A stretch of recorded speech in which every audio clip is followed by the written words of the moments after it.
Let's look at this story that does come around, I would say, with more commonality than it once did, and for good reason. Most parents want the government to ban smartphones for under-16s, according to a poll. As a charity called Parental, it's urging all political parties to put age restrictions on smartphones after its survey unveiled the scale of concern about the dangers to children. 8 out of 10 parents of primary school children are supportive of a ban for smartphones for under-16s, with 83% of all parents thinking smartphones are harmful to kids. Let's speak with Lord Jim Bethell, former Health Minister. Jim, good afternoon to you, sir. Good evening. Good afternoon, Ian. Indeed, nice. It's just not quite evening yet, but there's a lot of election fatigue out there at the moment. I get it. I mean, this is a very live discussion right now, isn't it? I mean, I'm hearing more and more people throw up this proposal that kids under 16 really shouldn't be having something that gives them unlimited access to all sorts of areas of life, and much of it undesirable.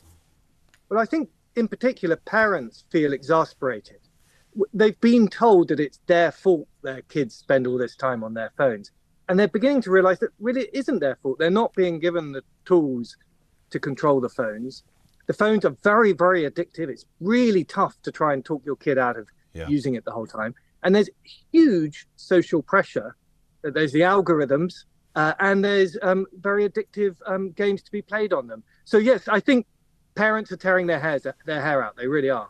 And in terms of an age restriction on this, I mean, I know some parents, I mean, there's always that debate that parents have. I've got young kids and, what age should they be allowed to have a phone? And, many make the argument that, look, it's not just a phone these days. Kids do their homework, for goodness sake, on a tablet or a smartphone. So there's other applications for it as well. It's the digital world. It's the world we live in. We've got to stop being silly about this, and fuddy-duddy is another phrase about this, etc. However, I do know some parents have got their kids, 12-year-olds, like a Nokia or something like that, that doesn't have these capabilities. When I told my 10-year-old the other day that in a couple of years' time he'll get a Nokia, I thought he was going to pass out and require medical attention, Jim. I mean, it was an extraordinary moment. He went white at the mere thought. Yes, it's a real mess. I mean, there are a quarter of kids who are 4 or 5 or 6 who have smartphones now. Yeah. So the phones have been spread out to all ages.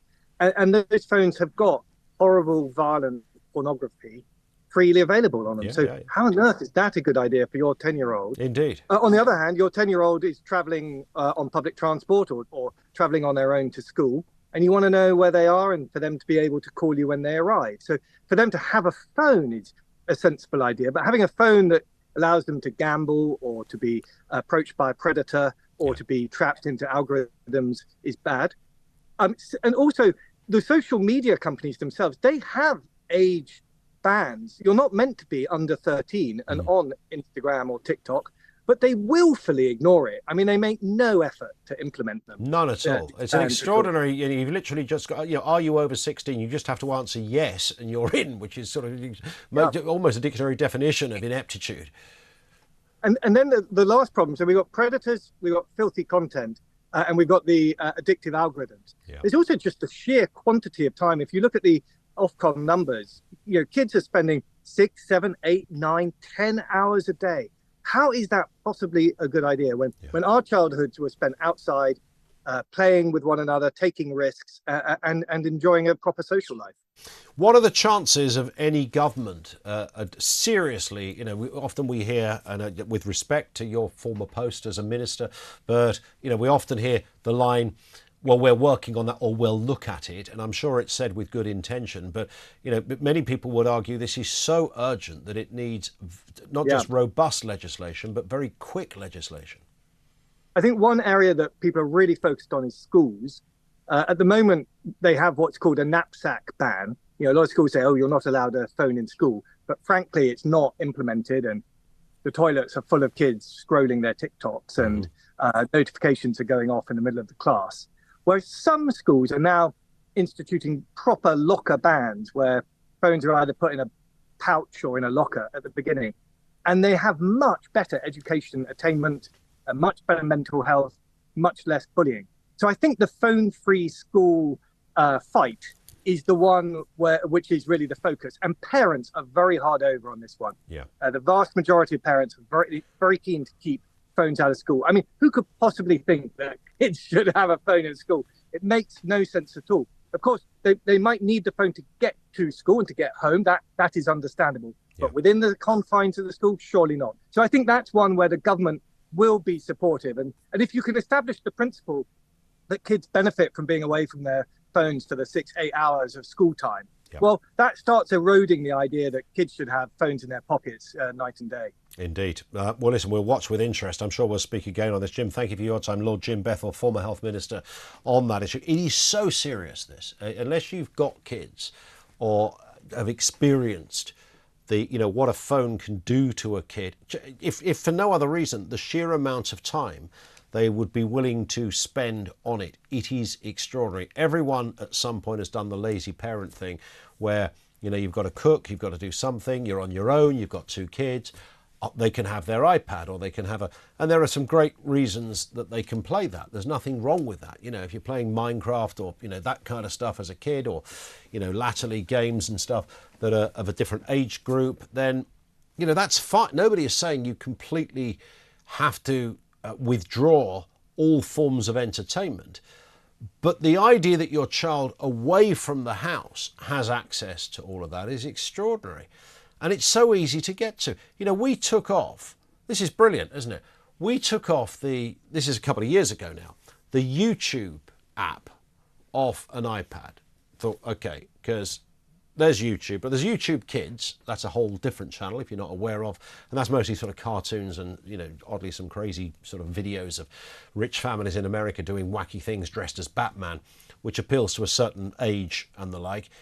But obviously your kid gets to an age where they don't want that. They've heard of YouTube and that's got some fun stuff on it and you can supposedly monitor it.